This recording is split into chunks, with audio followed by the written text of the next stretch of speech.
Selamat pagi, shalom. Bagaimana kabarnya, sehat? Luar biasa ya saudara-saudaraku. Puji Tuhan, kami sudah tiba kembali di Nias hari Senin, 21 hari, masuk hari yang ke-22, kembali tiba di Nias. Kami mengantarkan anak kami ke Jogja, lalu saya wisuda S3-nya di Surabaya, kembali lagi ke Jogja, lalu kembali lagi ke Jakarta, dan akhirnya sampailah di Nias. Saudara-saudara, luar biasa dalam perjalanan kami, banyak kesaksian-kesaksian. Mungkin minggu depan kami akan coba menyampaikan beberapa kesaksian-kesaksian, tapi khusus untuk hari ini kita kedatangan bukan tamu lagi, tapi satu keluarga kita yang dulu dari sini, dan dia sudah menikah dengan orang Ameriki. Tahu Ameriki, saudara? Nah, dia bernama Isa, dan kita mau dengar sebuah kebenaran dari suaminya. Biarlah mereka yang memperkenalkan diri. Mereka bergereja di Amerika. Tadi saya tanya, apa nama gerejamu di sana?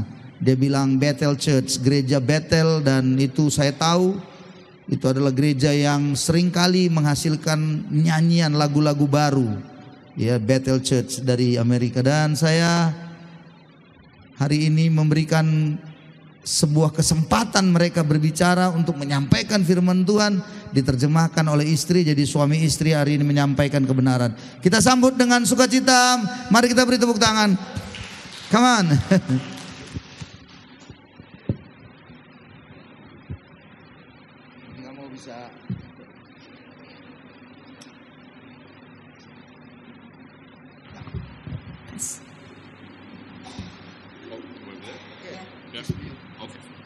Terima kasih.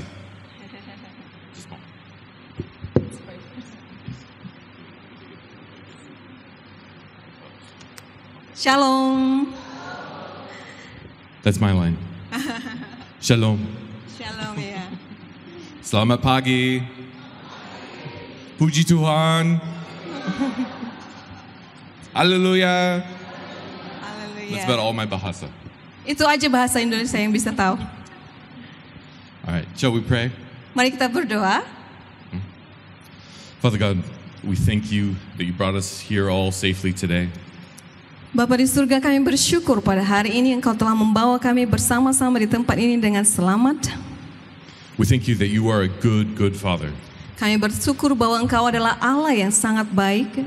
That you give good things to your children. Dan Engkau Bapa yang selalu memberikan yang terbaik kepada anak-anaknya. You feed your children when they're hungry, Lord. Engkau yang memberikan kami makan dan Engkau tidak membiarkan kami kelaparan, Tuhan. We need to be fed by you this morning, Lord. Dan pagi ini kami mau memakan makanan rohani daripadamu. Not merely the milk of your word, but the meat of your word. Bukan hanya susu saja, tetapi kami mau daging daripada firman-Mu untuk memberikan kami kekuatan pagi ini. The world wants to feed us all kinds of nonsense. Dunia telah memberikan kami dan memenuhi kami, mengenyangkan kami dengan hal-hal yang tidak benar. But we need to consume your word, your truth. Tetapi pagi ini kami mau Tuhan untuk makan dan menyicipi seluruh hal yang terbaik yang Kau berikan bagi kami. That we could be washed clean by your word. Dan Engkau yang membersihkan kami oleh firman-Mu, Tuhan. And become more like you. Dan sehingga kami bisa menjadi serupa dengan Engkau. We thank you, Father God. Kami bersyukur, Tuhan. We thank you that you're in this place. Kami bersyukur bahwa Engkau ada di tempat ini. In the name of Jesus. Di dalam nama Yesus. Amen. Amin. Okay. First, I'd like to thank Pastor Baun. Pertama-tama saya mau berterima kasih kepada Pak Pendeta Bangun. It's not a small thing to trust your flock to someone else. Tidak hal yang kecil untuk mempercayakan gembala atau domba-domba kepada orang lain. Bukan hal yang kecil untuk mempercayakan jemaat kepada seseorang yang lain. That's a lot more words than I said. No, I just want to clarify. Yeah. You're a good shepherd of these people.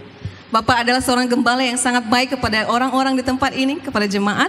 And I take the responsibility of this very seriously. Dan telah memegang tanggung jawab ini dengan sungguh-sungguh dan serius. So, Terima kasih. Jadi terima kasih kepada Bapak dan Ibu. Oke. Ya, dia perlu kacamata sekarang.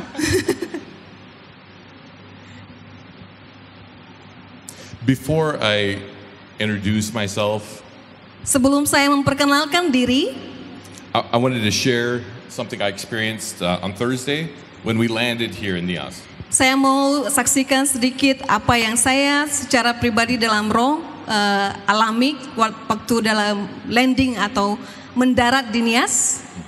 As soon as we got off the plane and I was walking on the runway, Ketika kami sudah di pesawat, kemudian pesawatnya mendarat di runway, I saw a flash of light. saya melihat sebuah kilatan cahaya. And then later I heard a deep rumble. Kemudian setelah itu diiringi dengan suara yang seperti gemertak ataupun rumble itu seperti apa namanya itu? Now obviously this is lightning, Ya, ini sepertinya sebuah petir ya, seperti petir gitu. and the natural person might be like, oh, well, that's just lightning. That happens all the time here. Dan orang biasa mungkin kalau mendengar petir mungkin merasa, oh itu kan terjadi setiap saat ya, cuma petir biasa gitu. But I felt the Holy Spirit was saying something. Tetapi bagi saya saat itu adalah momen ketika Roh Kudus menyampaikan sesuatu kepada saya. And in the Gospels, we see Jesus using natural phenomena all the time to teach us. Di dalam firman Tuhan, Yesus selalu mengajarkan kita tentang sesuatu perumpamaan lewat juga beberapa hal di sekitar kita, seperti alam ataupun apapun itu.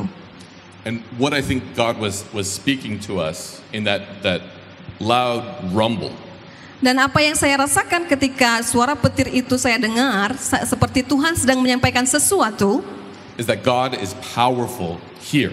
bahwa Tuhan berkuasa dan sangat luar biasa di tempat ini. He's powerful in Nias. Dia Allah yang sangat berkuasa dan penuh dengan kuasa di Pulau Nias. He's powerful in Gunung Dia sangat berkuasa dan sangat luar biasa di Gunung Sitoli. He's powerful in this church. Dan dia Allah yang luar biasa di gereja ini. And I have a scripture for it. Dan ada sebuah firman Tuhan yang saya mau sertakan dengan itu. Do you have your Bible? Or You can go ahead. So 2 Chronicles 2 Tawarik 16:9. pasal 16 ayat 9. For the eyes of the Lord Go ahead. roam throughout the earth. Mata Tuhan tertuju di dalam segala tempat. So that he may strongly support. Boleh dibuka ya. Saya juga tidak terlalu hafal sekali dengan firman Tuhan bahasa Indonesia sekarang.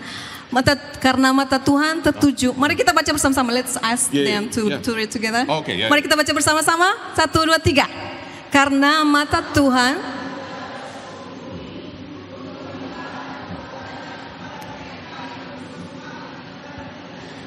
dalam hal ini yang telah kau anggap bodoh, oleh sebab itu mulai sekarang ini engkau akan mengalami peperangan.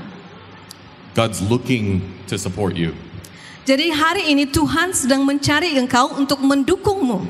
He's searching the whole earth, Dia sedang mencari seluruh bumi, looking for those who he could support. mencari orang-orang yang dia mau dukung. And not just support, but support strongly. Bukan hanya mendukung engkau, tetapi benar-benar mendukung engkau dengan sungguh-sungguh sehingga kamu kuat.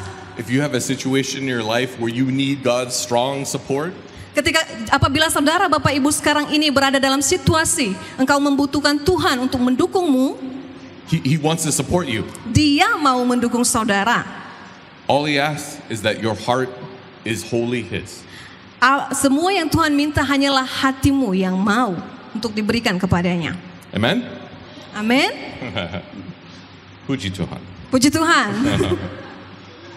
All right, some introductions on who I am and who this is.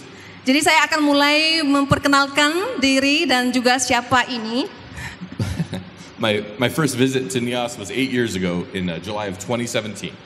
Perkunjungan pertama saya di Nias adalah di bulan Juli 2017. It was then that I met the lovely Isa. Pada saat itu saya bertemu dengan Isa yang sangat baik, sangat cantik. Wow, she translated it. Ya, aku menerjemahkan sedikit lebih ya. Very humble. Sorry. We instantly fell madly in love. 2017 kita langsung jatuh cinta 2 years later. 2 tahun kemudian. That didn't work. Right? Ya, it's okay. It's because of my beautiful wife that we're here today. Oleh karena itulah, karena pertemuan kami, maka kami berada di tempat ini hari ini, Celebrating her sister's wedding. And her new husband. merayakan kakak, adik dari adik ipar dan juga suami. In the United States, when a couple gets married, Di Amerika Serikat, kalau pasangan itu menikah, as soon as the reception is over, setelah selesai semua acara, they leave town. mereka akan meninggalkan kota mereka tinggal. They try and get as far away from everyone they know. Mereka akan pergi menjauh dari semua orang yang mereka kenal setelah mereka menikah, setelah resepsinya. I definitely could see some value in that. Saya bisa melihat ada nilai di dalam hal itu. But I appreciate my sister and her new husband. Tapi saya sangat mengapresiasi atau menghargai dari adik saya dan suami yang baru, And this culture that dan honors God. juga budaya di sini bahwa yang pertama dilakukan adalah untuk menghormati Tuhan. That honors God first in their marriage. Di dalam pernikahan mereka menghormati Tuhan pertama-tama di dalam pernikahan mereka. So in honor of my sister and my new brother-in-law, we wanted to share a bit about marriage. Ya, dan saat ini saya diberi kesempatan untuk bisa menyampaikan firman Tuhan tentang apa itu pernikahan, untuk sedikit berbagi kepada keluarga yang baru, adik dan adik ipar yang baru. First, I wanted to ask a question. Pertama-tama saya memiliki sebuah pertanyaan. Did you know that the whole Bible could be considered a story of one wedding and one marriage? Apakah saudara tahu bahwa di dalam Alkitab bisa disimpulkan tentang menjadi sebuah satu pernikahan dan one married and One wedding, one marriage. satu buah pesta pernikahan dan satu pernikahan. Kesimpulan daripada Alkitab. Apakah saudara percaya hal itu? You can think about that. We'll dig into that later. Or Kita akan kembali membahas hal itu nanti ya. so first off, I'd like to say I'm no expert in marriage. Pertama-tama saya mengklarifikasi bahwa saya bukanlah ahli dalam hal pernikahan. Right, honey? Benar ya, suami ya? But I wanted to share some experiences that I have. Tapi kami mau bersharing tentang pengalaman yang sudah kami miliki. One thing was I wasn't really aware how many surprises I was going to experience in marriage. Satu hal yang tidak pernah saya duga bahwa berapa banyak hal yang baru yang akan saya alami dalam pernikahan. And I want to let you know you have some surprises coming your way. Dan kepada kedua mempelai di sini yang baru menikah, ada banyak surprise di perjalanan. But the truth is we all have some surprises coming our way. Dan kebenarannya semua kita ada mengalami hal itu ya Bapak Ibu ya. So one of the biggest, funniest surprises is I'm not really a guy. I'm not a sports guy. I'm not into sports. Jadi satu hal ketika saya mau sharing tentang apa yang saya alami ketika baru menikah, saya bukanlah seorang yang suka olahraga, dunia olahraga. And I had absolutely no indication, no clue whatsoever that my wife had any interest in sports. Dan saya tidak tahu sebelumnya bahwa istri saya punya satu ketertarikan di dalam bidang olahraga. And then one day she says, "Honey, let's watch this soccer game." Jadi satu hari dia minta saya untuk menonton pertandingan sepak bola. And while we were watching it, she was getting more and more excited. Ketika dia menonton itu, dia mulai tertarik dan dia mulai teriak-teriak. And then at one point, her favorite player came on the screen. Jadi di satu waktu pemain sepak bola yang ada di layar itu tampil main sepak bola. And she screamed, Dia mulai teriak, "I love you, Messi!" "Aku mencintaimu Messi, Lionel Messi." Ya, pada saat itu. And I'm sitting there like, "Your husband's right here, woman." Saat itu saya duduk dan saya bilang, apa ini istri saya kok teriak sama orang di TV, suaminya ada di sebelahnya gitu. I had no idea she was such a fan of Messi. Saat itu saya tidak tahu bahwa dia penggemar Messi, pemain sepak bola. To the point that she begged me to fly across the United States to see him play. Pada saat itu dia minta saya untuk bisa pergi menonton permainan sepak bola Messi di state atau di provinsi yang berbeda. To the state of Florida, where I've never even been. Di sebuah provinsi yang bahkan saya sendiri belum pernah ke sana. And I had to work, so I couldn't take her. Dan jadi saya bekerja, saya tidak punya waktu untuk membawa dia untuk melihat permainan sepak bola itu. So she kept asking, so I agreed only if she took our pastor's wife. Jadi pada saat itu dia selalu meminta dan akhirnya saya setuju jika dia membawa pendeta, ibu pendeta bersama dengan dia pergi menonton sepak bola. Because apparently she was just as much of a nut. Kebetulan as saat my itu wife. ibu pendeta kami juga sama, gila sepak bola seperti istri saya. So that was a fun surprise. Ya, jadi itu juga bagian yang sangat surprise bagi saya, pengalaman. A not so fun surprise Tapi pengalaman yang tidak menyenangkan was to learn that the person who loves you the most adalah bagian di mana ketika kamu menyadari bahwa orang yang paling kamu kasihi is sometimes the person who gets the most angry with you. adalah orang yang paling marah terhadap dirimu juga di saat yang sama. But since then, I've also been surprised with the tremendous support, Tapi ada hal juga yang baik, yaitu pada saat itu saya mendapatkan banyak dukungan, encouragement, candaan, spontaneity, segala hal yang membuat saya didukung, and sweetness. dan hal-hal yang baik dari dirinya. And now she's just making things up. Dan sekarang ini dia menambah-nambahkan sedikit. But what's important to remember is that surprises are normal. Tapi apa yang saya mau tekankan di sini adalah bahwa hal-hal yang tidak terduga dalam pernikahan itu adalah hal yang normal And they should be expected. dan hal yang harusnya diharapkan terjadi. What matters is how we respond to those surprises. Yang paling penting adalah bagaimana kita bereaksi terhadap hal yang membuat kita tidak menyangka akan kita hadapi gitu. Jesus had some words about this in Matthew 19:6. Yesus ada mengatakan hal ini dalam Matius pasal 19 ayat 6. In talking about marriage, he said, "They are no longer two, but one flesh." Dikatakan bahwa mereka bukan lagi dua, melainkan satu. Therefore, what God has joined together, let no one separate.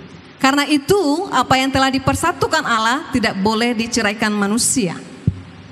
Remember that God has joined you together. Ingat bahwa Tuhan yang mempersatukan kamu bersama-sama. You might think that marriage was your idea, Kamu mungkin berpikir bahwa pernikahan adalah ide darimu, but it was God's idea. tetapi sebenarnya itu adalah ide daripada Tuhan. He created it in the very, very beginning. Dia yang menciptakan pernikahan dari awal sekali. I mentioned earlier that the whole Bible could be seen as the story of one wedding and one marriage. Sebelumnya saya mengatakan bahwa cerita daripada Alkitab bisa disimpulkan menjadi sebuah pernikahan dan sebuah wedding and marriage, pesta pernikahan. Sebuah pesta pernikahan dan sebuah pernikahan. Multiple times Jesus refers to himself as the bridegroom. Sebab sering sekali Yesus menyatakan dirinya sendiri adalah sebagai mempelai pria. And we, the church, Dan kita adalah jemaat, we are his bride. adalah mempelai wanitanya Tuhan. At the very, very end of the Bible, in Revelation 19:7, Di akhir dari Alkitab, di dalam Wahyu pasal 19 ayat 7, it says, "Let us rejoice and be glad and give glory to him, because of the marriage of the Lamb has come, and his bride has prepared herself." dikatakan bahwa marilah kita bersukacita dan bersorak-sorai dan memuliakan Dia karena hari perkawinan anak domba telah tiba dan pengantinnya telah siap sedia.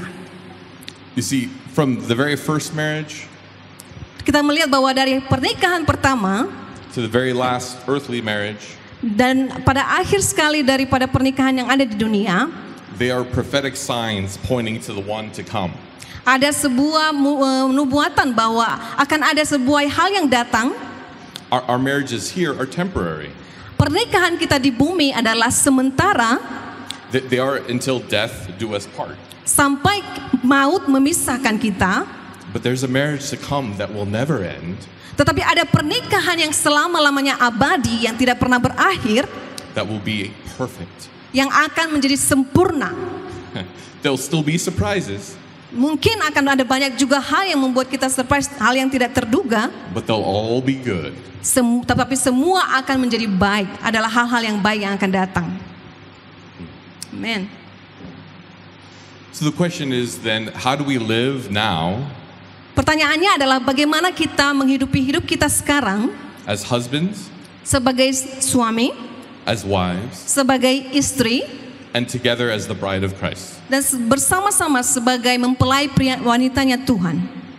God gave us guidance in Ephesians 5, Tuhan memberikan kita motivasi ataupun tuntunan dalam Efesus pasal 5 starting at 22 and through 30. ayat 22 sampai 30. Give me a minute to get there. Ya, ayat Efesus pasal 5 ayat 22 sampai 30. Do you want us to read together? Sure, we can. Let me find which parts. Yeah. Kita bisa baca bersama-sama ya. 1, 2, 3. Hai istri, tunduklah kepada suamimu seperti kepada Tuhan. Karena suami adalah kepala istri, sama seperti Kristus adalah kepala jemaat. Dialah yang menyelamatkan tubuh. Karena itu, sebagaimana jemaat tunduk kepada Kristus, demikian jugalah istri kepada suami dalam segala sesuatu. Okay. Let's stop. Berhenti right sampai there. di situ. Yeah. So, one thing I do want to make clear Satu hal saya yang mau klarifikasi, is that this scripture is not a weapon. bahwa firman Tuhan ini bukanlah senjata, The scripture is like a compass, tetapi firman Tuhan ini seperti sebuah kompas pointing the right direction. yang mengajarkan kita dan menuntun kita kepada arah yang benar. So is the next. We can continue on. Kita akan terus membacanya. Hai suami, kasihilah istrimu sebagaimana Kristus telah mengasihi jemaat dan telah menyerahkan dirinya baginya, untuk menguduskannya sesudah ia menyucikannya dan memandikannya dengan air dan firman. Harus mengasihi istrinya sama seperti tubuhnya sendiri. Siapa yang mengasihi istrinya mengasihi dirinya sendiri. Sebab tidak pernah orang membenci tubuhnya sendiri, tetapi mengasihi dan merawatinya, sama seperti Kristus terhadap jemaat. Karena kita adalah anggota tubuhnya. Amin. Amen. So I said this isn't a weapon, Saya tekankan sekali lagi bahwa ini bukanlah senjata, but a compass. tetapi sebuah kompas. So, for example, Seperti contoh, saya akan memberikan contoh. let's say my wife is very mad at me, Mari katakan bahwa istri saya sangat marah kepada saya and she's being very mean to me, dan sangat-sangat menyakiti saya. saying mean things. Dia mengatakan hal-hal yang menyakiti saya dari perkataannya. Now I can pull up this scripture Nah, kemudian saya mengambil ini firman Tuhan. and say, "Woman, submit." Saya berkata, hei perempuan, tunduk kepada saya. Do you think that's going to work? Apakah saudara berpikir itu akan berfungsi? Tidak ya. Let me tell you, it's not going to work. Tidak akan berfungsi, saudara. But I still can use this scripture. Tetapi saya masih bisa memakai firman Tuhan ini. I can look at what God has said my responsibility is as a husband. Saya bisa melihatnya sebagai tuntunan Tuhan bagi saya untuk menjadi apa yang menjadi tanggung saya sebagai seorang suami. I can see that my responsibility is to love her sacrificially. Bahwa tanggung jawab saya adalah untuk mengasihi istri saya dan berkorban. To the same level that Christ has loved his church. Dengan posisi yang sama sebagaimana Kristus mengasihi jemaatnya. To the point of death. Sampai dia mati di kayu salib. So when my wife is angry with me, Jadi ketika istri saya marah kepada saya, I have to ask myself, saya harus bertanya kepada diri saya sendiri, why does she not feel loved right now? kenapa dia merasakan tidak dikasihi saat ini? Because that's usually what it comes down to. Sebab itulah sumber dari sesuatu amarah. Is there something that I haven't sacrificed for her? Saya akan bertanya, apakah ada sesuatu yang belum saya korbankan untuknya? And sometimes that's something as simple as doing the laundry. Mungkin hal yang sangat sederhana, mungkin hal yang cukup untuk melakukan mencuci pakaian, contohnya, Or washing the dishes. atau mencuci piring, contohnya, Or cleaning up outside. atau membersihkan tempat tidur, contohnya. But my job isn't actually to make her happy. Pekerjaan saya atau bagian saya bukanlah membuat dia bahagia. My job is to submit to God. Pekerjaan saya sebagai suami adalah menundukkan diri kepada Kristus, kepada Tuhan. And love my wife like Dan Christ loves mengasihi his church. istri saya seperti Tuhan mengasihi jemaat. So we see the role of the woman as submitting. Kita melihat bahwa di dalam firman Tuhan dikatakan bahwa istri tunduk, But the man's role is to submit as well. tetapi laki-laki juga sama, bahwa laki-laki juga harus tunduk. They both are submitting to God. Karena kita bersama-sama tunduk kepada Tuhan. Amen? Amin.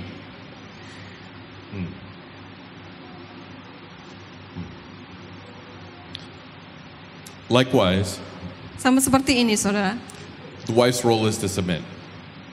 Kata-kata yang paling bijaksana adalah menundukkan diri. And this scripture has been really misused. Dan kata-kata tunduk ini sebenarnya banyak sekali orang menggunakannya dengan terjemahan yang salah. To push women down, Artinya untuk membuat wanita tertekan seperti ke bawah gitu ya. to take away their voice, Untuk mengambil alih supaya mereka tidak bersuara. to minify or. Ya, untuk Minimize. membuat mereka tidak berkutik sama sekali. But we see that Jesus and his bride, Tetapi kita bisa melihat bahwa Yesus kepada jemaatnya, kepada mempelainya, he washes her clean. Dia yang membersihkan kita. He clothes her in the most beautiful garments. Dia akan memberikan kita pakaian yang sangat putih, yang bersih. And he gave his very own life for her. Dan dia memberikan hidupnya kepada mempelainya. How amazing marriages would we have if we were able to do that? Bagaimana, apakah pernikahan kita tidak akan indah seandainya kita bisa melakukan hal yang sama seperti Kristus?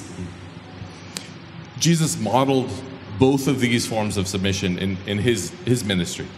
Yesus memberikan contoh kepada kita tentang pernikahan ini dalam pelayanannya. He was the Prince of Heaven. Dia adalah pangerannya dari kerajaan, dari surga. He had the right to do whatever he wanted, Dia bisa melakukan apapun yang dia mau. but he chose not to do his will. Tetapi dia memilih untuk tidak melakukan kehendaknya sendiri. He chose to do his Father's will. Dia memilih apa yang dikatakan Bapaknya kepadanya. He chose to submit. Dia memilih untuk menundukkan diri kepada Bapaknya. And in that submission, Dalam penundukan diri itulah we see the sacrificial love kita melihat bahwa ada kasih yang mengorbankan segala sesuatunya. going to the cross. Dia mati di atas kayu salib. So we see examples for both husbands and wives in Jesus' life. Jadi kita melihat contoh di dalam Kristus sebagai suami dan istri. And as a church, Dan sebagai gerejanya Tuhan, if we want, as I exhorted earlier from Chronicles, ya seperti apa yang saya katakan sebelumnya tadi di dalam Tawarik, if we want God to act strong on our behalf, jika kita mau Tuhan ada di pihak kita, mendukung kita, we have to submit our hearts, kita harus menyerahkan hati kita, surrender our hearts wholly to Him, menyerahkan hati kita dengan suci kepadanya. and He will be glorified, Dia yang akan dipermuliakan. and we'll enter the promised land with Him. Kita akan bersama-sama masuk dalam tanah perjanjian bersama dengan Tuhan. Amen? Amin. Hallelujah. Haleluya. Okay, you can close it. Close in prayer? Okay. Yeah. All right, let's pray. Mari kita berdoa. Father God, we thank you for being here today. Bapa di surga, kami bersyukur untuk bisa hadir di tempat ini hari ini. We thank you for your infallible word. Terima kasih bahwa pekerjaanmu sungguh nyata dan luar biasa. We ask that you would illuminate this word in us all throughout this week. Kami meminta biarlah sepanjang minggu ini kami boleh menghidupi firman Tuhan ini. May your Spirit teach us what this means for each and every one of us individually. Biarlah Roh Kudus-Mu yang meneruskan mengajari kami, setiap kami di tempat ini Tuhan. If we're married, are there changes we need to make? Jikalau kami adalah orang-orang yang sudah menikah, apakah ada hal yang harus kami ubah dalam pernikahan kami? Are there attitudes that we need to change? Apakah ada sikap di dalam hidup kami masing-masing yang harus kami berubah Tuhan? And as your bride, Dan sebagai mempelai-Mu Yesus, we ask that you would help us to be one as you desired. bantulah kami, tolonglah kami Tuhan untuk menjadi satu seperti yang Kau ingin kami menjadi satu. And to be truly submitted to you. Dan untuk sungguh-sungguh menundukkan diri kepadamu Tuhan. We thank you so much. Kami bersyukur Tuhan. In Jesus' name. Di dalam nama Yesus. Amen. Amin.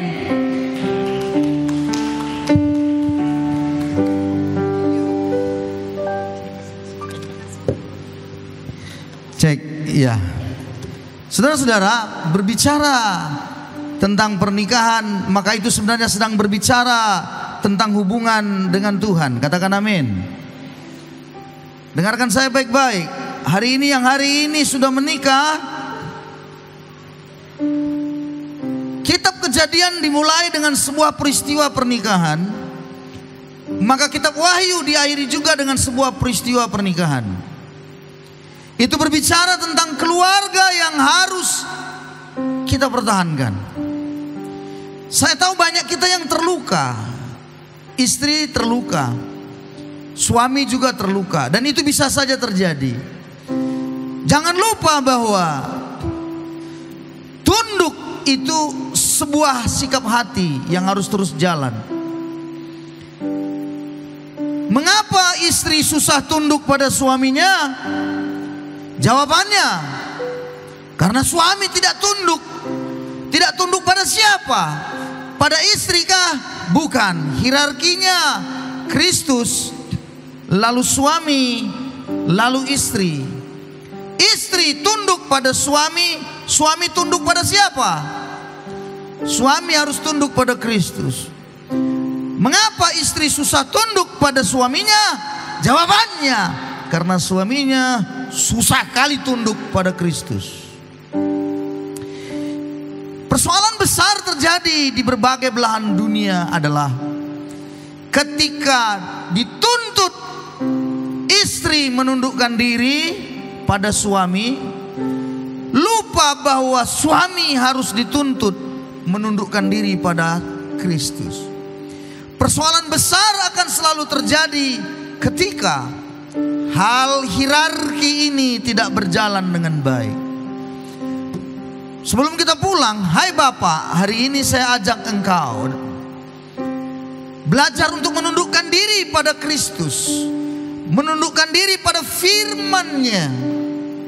Itulah yang akan membawa keluarga kita bisa tunduk pada kita. Katakan amin, Bapak-bapak. Istri wajib hukumnya menundukkan diri pada suami di dalam hal apa saja, karena penundukan diri adalah sikap hati. Wanita memang sudah didesain oleh Tuhan menjadi penolong. Katakan bersama dengan saya, penolong. Begitu istri, wanita tidak bisa jadi penolong, maka dalam rumah tangga itu atau keluarga pernikahan itu akan mulai terjadi pemberontakan. Oleh siapa? Oleh anaknya.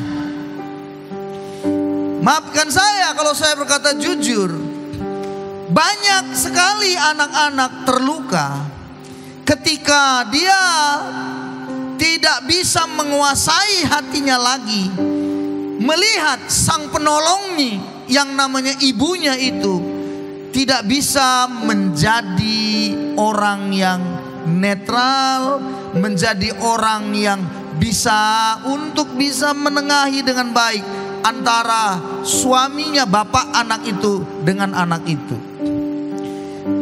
Kenapa? Karena tidak tunduk tadi seorang istri. Seringkali akhirnya anak terluka hebat karena istrinya atau karena mamanya lah yang menanamkan bibit permusuhan itu dari awalnya. Bagaimana wanita sangat pandai dalam bersandiwara. Dan wanita sangat pandai di dalam dia mengekspresikan keadaan hatinya. Kalau dia tidak suka dengan bapaknya, suaminya maksudnya, dia bisa ngamuk di hadapan semua anak-anaknya, dan itu ditonton oleh anak-anaknya, sehingga anak-anaknya tertanam bibit permusuhan dengan bapaknya. Dan yang lebih luar biasa lagi, dengan kata-kata yang begitu mempesona, membuat seorang istri menyampaikan pada anaknya, seorang ibu, mengajarkan, mengajak dan memberitahukan bahwa bapakmu itu kurang beres. Kau lihat bapakmu itu kan, kadang-kadang dengan linangan air mata. Mama saya dulu seperti itu, sampai saya rasanya mau marah. Kalau kumpul dan ngobrol dengan mama saya suka bilang begini, dia nangis, tengoklah bapakmu itu. Tidak ada yang sayang sama kalian, hanya mama yang sayang. Bapakmu itu tanpa sadar dia sudah menanamkan benih permusuhan antara saya dengan bapak saya. Halo ibu-ibu, jadilah kau penolong, bukan menambah banyak pertikaian dalam rumah.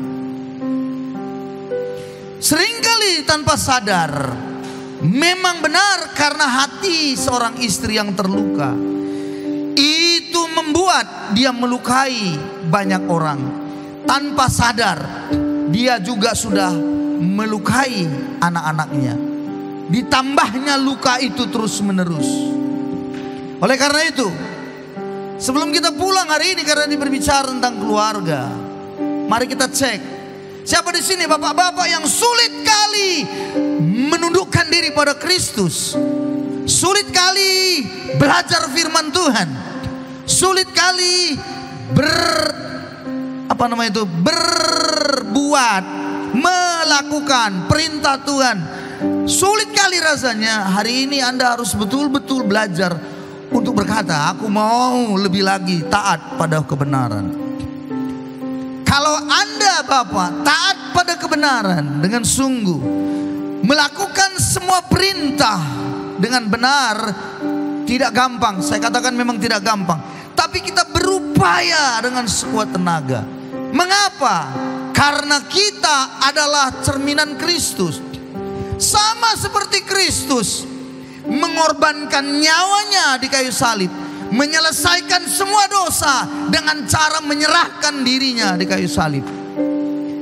Maka kita pun harus siap mengorbankan diri kita buat keluarga.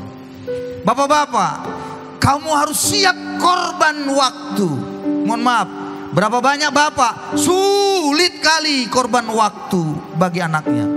Dia lebih suka mengerjakan hobinya, dia lebih suka pergi sama teman-temannya daripada mengorbankan waktu untuk anak-anaknya. Korban itu tidak enak, katakan amin. Korban itu sakit, tapi waktu kita memang korbankan untuk anak-anak. Percayalah, ada sesuatu yang berbeda buat anak-anak itu. Amin. Halo Bapak, terlalu sibuk, ku tahu terlalu sibuk. Ku tahu Anda itu banyak pekerjaan. Ku tahu Anda sudah kasubdus apa kasub semuanya di kantor. Anda sudah jadi kabak, Anda sudah jadi mungkin kadis, Anda sudah jadi pejabat. Sibuknya luar biasa, sampai kadang-kadang lebih sibuk dari malaikat. Aku ingatkan tetap, korbankanlah waktumu untuk anak-anakmu. Korban perasaan juga. Ya, istri kalau ngomel, korban. Tenangkan dirimu, tarik napasmu, tarik napas dan buang. Lakukan itu nanti Bowo. Lakukan. Sekarang memang kalau dari semua keluarga kalianlah yang paling sempurna di dunia ini sekarang. Karena masih 1 hari. Tapi nggak tahu kalau udah seminggu, 2 minggu, 3 minggu, itu hanya Tuhan dan stafnya lah yang tahu semuanya bagaimana. Hei, Anda harus berkorban waktu, perasaan. Yang selanjutnya, korban uang. Kenapa? Karena tidak ada perempuan yang tidak suka uang. Memang seringkali wanita berkata, aku bukan itu yang kucari, aku bukan itu yang kejar. Sebenarnya aku cuma butuh kau saja di sini. Kau saja. Benarkah itu? Bullshit, omong kosong itu. Kamu bisa mencintai. Kau pikir tanpa korban? Enggak mungkin. Enggak mungkin. Adakah di sini orang yang pacaran lalu jalan-jalan lari pagi, sore-sore, lalu ceweknya haus, dibilang sama cowoknya, bang haus bang, lalu cowoknya bilang, sabar dek, udah dekat rumah mama Talu. Saya tanya pada saudara, jujur, apakah yang perempuan itu akan semakin respect? Enggak, dia akan bilang gini, kurang ajar, belum menikah saja begini, apalagi nanti sudah menikah. Padamu negeri aku mengabdi, katanya saudara-saudara. Tidak akan ada ceritanya yang mau. Dengarkan kau suami-suami semua kita, termasuk saya, korbankanlah uangmu. Sampai berapa banyak? Sampai tak ada lagi di dompetmu. Wanita istri, dengarkan saya Bowo, dia akan senang sekali kalau dompetmu kosong. Dia akan sanggup melihat. Kalau banyak, dia akan berkata, untuk apa banyak kali uangmu bang? Nggak bagus, nggak bagus laki-laki banyak uang. Maka dia akan tarik perlahan-lahan. Dia akan ambil. Dan begitu kau pergi, bocor banmu, kau lihat Tuhan Yesus. Terpaksa engkau gadaikan KTP-mu sama tukang bengkel. Artinya besok aku ganti. Apakah kau marah? Jangan marah. Kenapa? Kau akan bilang, yes, istriku benar-benar perempuan. Yes. Karena semua wanita yang namanya istri akan suka seperti itu. Dengarkan bapak-bapak semua di sini. Lihat, banyak senyum bapak-bapak. Dilihatnya istrinya samping begini. Betul, nggak ada ceritanya tidak. Itu sebabnya korban perasaan. Siapa di sini suami yang nggak mau korban? Maaf ya, engkau bukan suami yang mencerminkan Kristus. Suami harus memang suka korban. Harus, saya katakan sekali lagi harus. Jangan kau bawa emosimu bapak. Aku sudah pengalaman. Makin kita emosi, makin ngeri. Jangan main-main dengan melawan manusia ras terkuat di bumi ini. Yang namanya istri. Nggak akan menang kau bapak. Nggak akan menang. Jangan kau lawan. Kalau dia lagi marah, bawa, kalau istri penting ngamuk, jangan kau lawan. Tenangkan dirimu.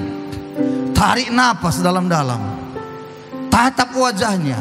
Ngomel terus dia, tenang. Masih ngomel, tidur kau. Tidak bisa tidur pak, makan obat tidur biar bisa tidur. Karena makin dilawan, makin terjadi huru hara.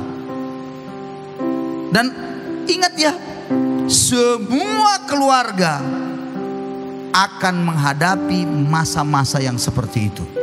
Siapa di sini yang tidak pernah menghadapi masa yang seperti itu? Angkat tangannya. Tengok Bowo, tidak ada. Tengok, nggak ada yang berangkat tangan.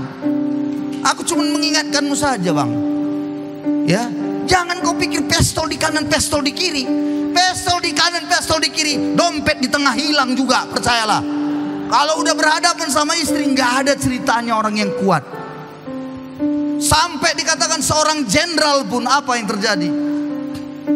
Kalau suaminya bintang 1 jenderal ini, istrinya bintang 2 di rumah. Nggak ada ceritanya, nggak itu. Iya, nggak ada ceritanya. Itu sebabnya korban. Amin bapak-bapak. Bilang dulu bapak-bapak, korban 2 3 ya. Enggak kuat, kurang 2 3 ya. Korban apa bapak-bapak? Korban perasaan. Lagi korban apa? Korban uang. Dengarkan nama Cidin, kuat kali dia korban uang gitu ya, karena dia kerja di bank, saudara-saudara. Korban apa lagi? Korban waktu. Amin. Korban apa lagi? Ada lagi korban?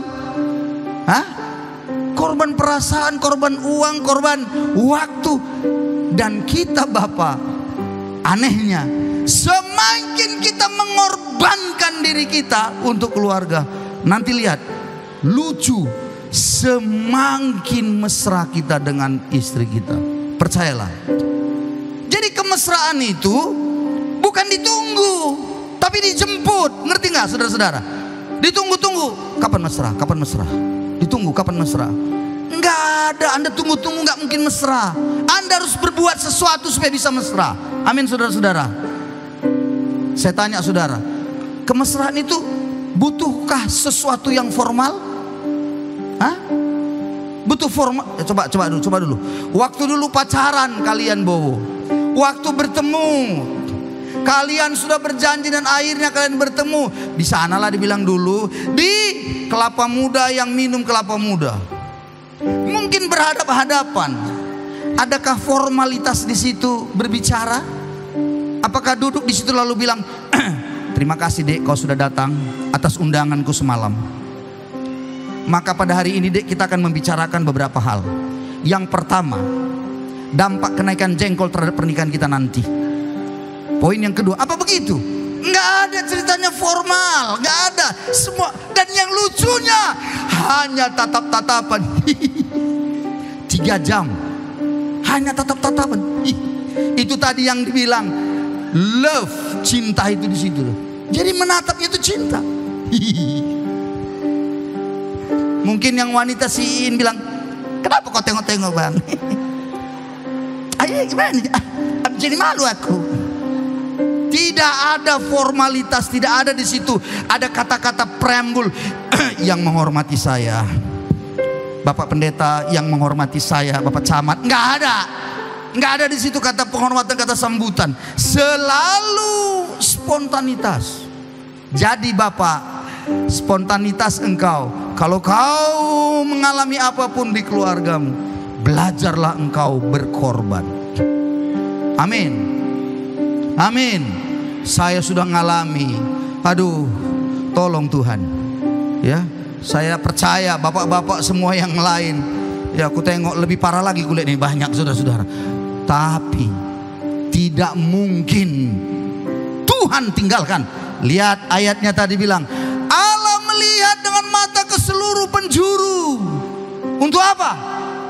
Melimpahkan kekuatan kepada siapa?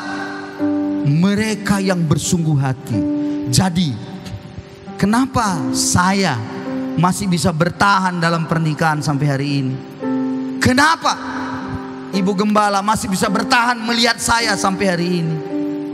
Jawabannya hanya satu. Karena Tuhan melimpahkan kekuatan, memampukan kita untuk terus bersama. Dan itu prosesnya sampai maut memisahkan kita. Amin. Amin Bo. Haleluya. Sampai kapan? Sampai maut. Lihat Pak sama Kiki nih, kita tengok udah tua. Kemarin dia bilang, dia datangi saya juga kaget kemarin. Dia salamin saya. Bersyukur kita ya Pak. Kenapa Pak? Udah tua begini pun masih bisa kita lihat. Ya anak-anak ini menikah, cucu-cucu nanti gini. Iya Pak, iya. Dalam hati saya, itu Bapak 73, aku masih 50 Pak. Nggak sadar cemara. Tapi itulah kebanggaan ternyata. Seorang orang tua, kebanggaannya di situ. Bisa melihat anak-anaknya dinikahkannya, bisa melihat cucunya nanti. Hebat saudara-saudara. Ternyata, dengarkan saya lagi. Yang membuat kita berbahagia adalah ketika melihat anak-anak dan cucu-cucu kita. Dan saya beritahu, itu artinya kita harus umur yang panjang. Amin. Amin. Umur panjang bagaimana jalannya? Saya membuktikan umur yang panjang bukan karena minum banyak vitamin, bukan karena olahraga banyak, bukan karena harus begini banyak kali syaratnya. Tidak. Umur yang panjang bukan di situ. Anda tahu ada dokter khusus ahli gizi, ngerti? Mati. lebih dulu. Ada yang orang yang katanya olahraga, senam, 1, 2, besok mati. Bayangkan itu. Apa yang membuat orang bisa panjang umur? Menurut hemat saya, karena Alkitab bilang, berbahagialah orang yang takut akan Tuhan dan belajar untuk rendah hati. Amsal berkata, ganjaran kerendahan hati dan takut akan Tuhan adalah kekayaan, kehormatan, dan kehidupan. Pulang dari sini, raihlah itu. Semakin kita dekat sama Tuhan, amin, semakin kita berjalan dengan Tuhan, kita akan lihat hari esok kita akan lihat keluarga kita menjadi keluarga yang sekinah, barokah, dan marwadah. Katakan amin. Amin. Halo, tahu arti sekinah? Iyalah, barokah katanya kan. Sakinah, kemuliaan Tuhan ada, itu sakinah. Barokah ya berkat. Marwadah itu, marwahnya itu kita jadi berkat buat banyak orang. Diperhatikan orang, keluarga kita dilihatnya betul. Ini keluarga hebat, luar biasa. Bukan kaya kita dilihat orang, bukan jabatan kita dilihat orang. Mesra kita suami istri, pegang tangan istri kemana jalan, orang akan iri. Orang ada sekarang gitu, waktu pegangan tangan bilangnya, apa dibilangnya? Sok kali, sok romantis. Sebenarnya bukan begitu, dia iri karena dia tidak pernah begitu. Dengarkan saya, dilihatnya sok kali, sok rohani, sok akulah yang tahu siapa kau. Dia bodoh, dia nggak bisa seperti itu. Karena ada orang begitu dipegangnya tangan suaminya bilang, Hana, Aila ita. Hana Aila basuk ama. Ya Aila, maatu saya. Maatu Aila. Tangan istrinya susah kali dipegangnya. Tapi kalau istri orang, maju tak gentar dikejarnya, saudara-saudara. Ngeri zaman sekarang, ngeri. Jadi romantislah kita seumur hidup kita. Amin. Romantislah. Peganglah tangan istrimu nanti. Kemanapun dia pergi pegang. Jangan sampai ketabrak. Pegang sini deh, sini deh bawah. Dan aku percaya kalau kita jalan, suami belajar berkorban, istri belajar tetap menundukkan diri dalam segala hal. Apapun ceritanya, kita akan semakin hari semakin mesra, dan keluarga kita akan menjadi keluarga yang penuh dengan kemuliaan Tuhan. Kita beri tepuk tangan pada Yesus kita. Haleluya.